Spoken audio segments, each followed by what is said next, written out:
मी Razia sultana, सामाजिक कार्यकर्ती, अमरावती. आजचा अर्थसंकल्प म्हणजे मला असं वाटते शक्तीस्थळ आणि भक्तिस्थळ याचं एकूणच एक वैचारिक संगम मला दिसला त्याच्यामध्ये.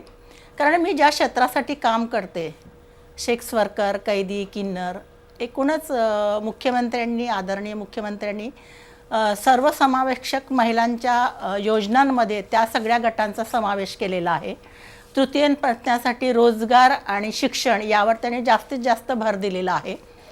आणि लाडकी बहीण योजना जी लोकांना वाटत होती निवडणुका झाल्या आणि कधीतरी ती बंद पडेल, पण त्यांनी आश्वासन दिलेलं आहे, त्यांच्या खूप मोठ्या लाभार्थी आहे, खूप लाखोनी लाभार्थी आहे, तर ती निरंतर चालू राहील असं त्यांनी आश्वासन दिलेलं आहे.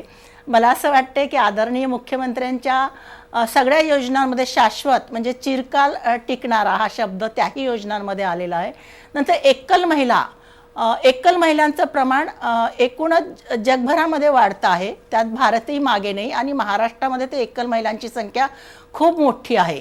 ती एकल महिलांना आर्थिक सशक्त कसं करता येईल, त्यांना लखपती दीदींचा लाभ कसा मिळवून देता येईल आणि एकही महिला सुटू नये या दृष्टीने त्याच्यामध्ये अधिक बजेटची तरतूदसुद्धा आदरणीय मुख्यमंत्र्यांनी त्या अर्थसंकल्पीय बजेटमध्ये केलेली आहे. त्यानंतर लखपती दीदीची केलेली आहे, एकल महिलांची केलेली आहे आणि सर्वसमावेशक याच्यामध्ये मनोरुग्ण महिलांची दखल घेतल्या गेलेली आहे.